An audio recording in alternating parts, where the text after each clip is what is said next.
Good evening, my fellow Americans. We don't have a final declaration of victory yet, but the numbers tell us it's clear, tell us a clear and convincing story. We're going to win this race. Just look at what has happened since yesterday. 24 hours, we were behind in Georgia, now we're ahead, and we're going to win that state. 24 hours ago, we were behind in Pennsylvania, and we are going to win Pennsylvania. And now we're ahead, but we're winning in Arizona, we're winning in Nevada, and in fact, our lead just doubled in Nevada. We're on track to over 300 electoral votes, electoral college votes. And look at the national numbers. We're going to win this race with a clear majority of the nation behind us. We've gotten over 74 million votes. Let me repeat that, 74 million votes. That's more than any presidential ticket has ever gotten in the history of the United States of America. And our vote total is still growing. We're beating Donald Trump by over 4 million votes. And that's a margin that's still growing as well. One of the things I'm especially proud of is how well we've done across America. And we're going to be the first Democrat to win in Arizona in 24 years. We're going to be the first Democrat to win Georgia in 28 years. And we've rebuilt the blue wall in the middle of the country that crumbled just 4 years ago. Pennsylvania, Michigan, Wisconsin, the heartland of this nation. I know watching these vote tallies on TV moves very slow, and as slow as it goes, it can be numbing. But never forget, the tallies aren't just numbers.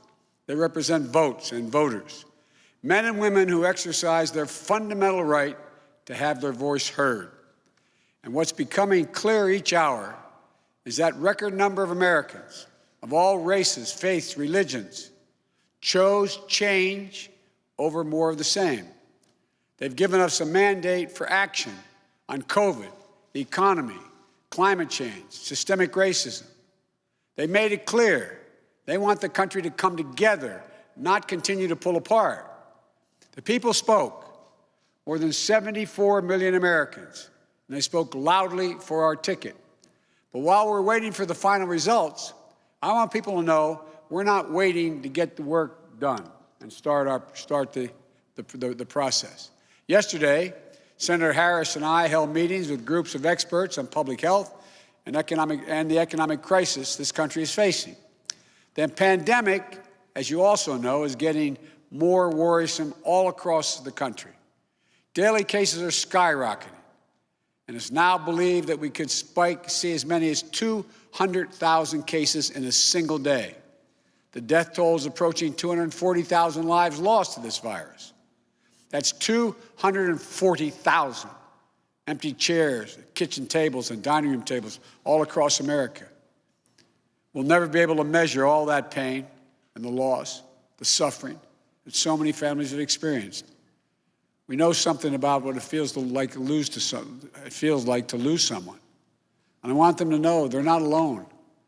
Our hearts break with you.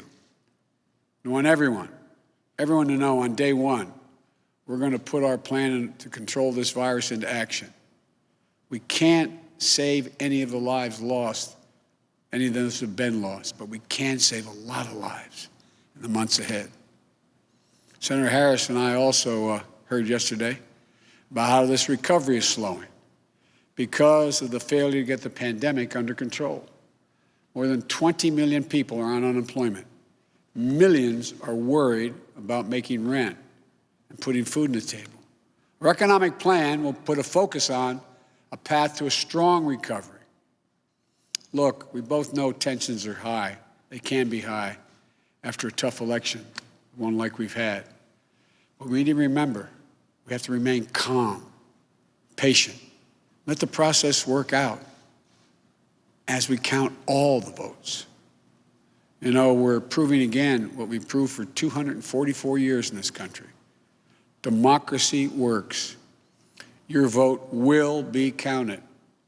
I don't care how hard people try to stop it. I will not let it happen. The people will be heard. Our journey is toward a more perfect union, and it keeps moving on. In America, we hold strong views. We have strong disagreements, and that's okay. Strong disagreements are inevitable in a democracy, and strong disagreements are healthy. They're a sign of a vigorous debate, of deeply held views. But we have to remember, the purpose of our politics isn't total, unrelenting, unending warfare. No, the purpose of our politics, the work of the nation, isn't to fan the flames of conflict, but to solve problems, to guarantee justice, to give everybody a fair shot, and to improve the lives of our people. We may be opponents, but we're not enemies.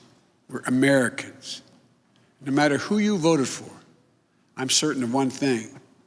The vast majority of almost 150 million Americans who voted, they want to get the vitriol out of our politics.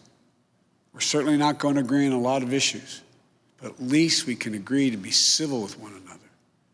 We have to put the anger and the demonization behind us. It's time for us to come together as a nation to heal. It's not going to be easy, but we have to try. My responsibility as president will be to represent the whole nation. And I want you to know that I'll work as hard for those who voted against me as those who voted for me. That's the job.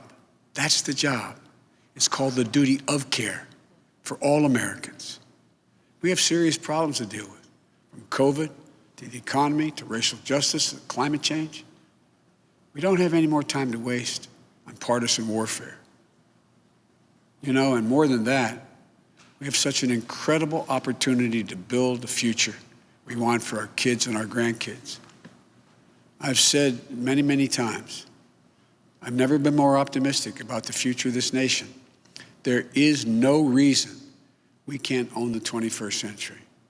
We just need to remember who we are. This is the United States of America. And there's never been anything we've been unable to do, unable to accomplish when we've done it together. I hope to be talking to you tomorrow.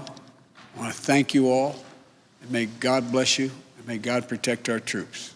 Good night.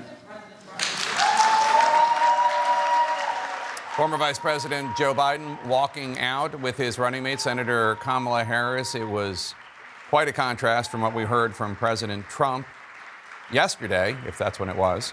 President Trump's address was about him. It was about his anger. It was about his grievance. It was about his desire to stay in power. We just heard a different message from the former vice president, who said that nothing was official yet, but that he thought that it was clear where things were going, that they were going to win the race.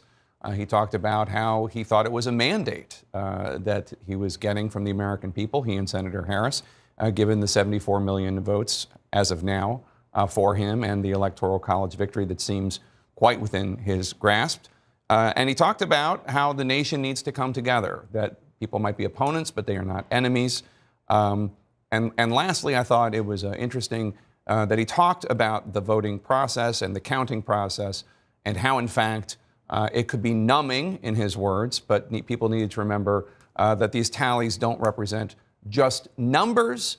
These represent voters. That's right. I mean, look, he leaned into the fact that he believes he's going to win. He was very specific in the states in which he has pulled ahead: Pennsylvania, Georgia, talked about Arizona and Nevada as well, which is understandable. But beyond that, what was so striking was how big the speech was. Big and all-encompassing, and not just about the specifics about coronavirus and other things that he wants to do, which are very important, but about democracy and about coming together and about the need for a more perfect union. I mean, it was a soaring speech, as soaring as we have heard from Joe Biden, maybe since his Gettysburg speech during the campaign. But he has made the pivot from candidate to president-elect rhetorically. That is what he wanted to communicate. Yeah, I was struck by exactly that. He said, the purpose of our politics isn't total unrelenting warfare. Mm-hmm. He knows what's coming, and that this is not going to be a walk in the park in terms of dealing with the fallout from a contentious election, but he's signaling very strongly that his intention is to move forward. And I did think it was also notable, we were discussing this earlier in the day, you know, Joe Biden is president also because the liberal wing of the party stuck with him. And you heard him refer to that today. He said this was a mandate for action on the coronavirus, on climate, on racism.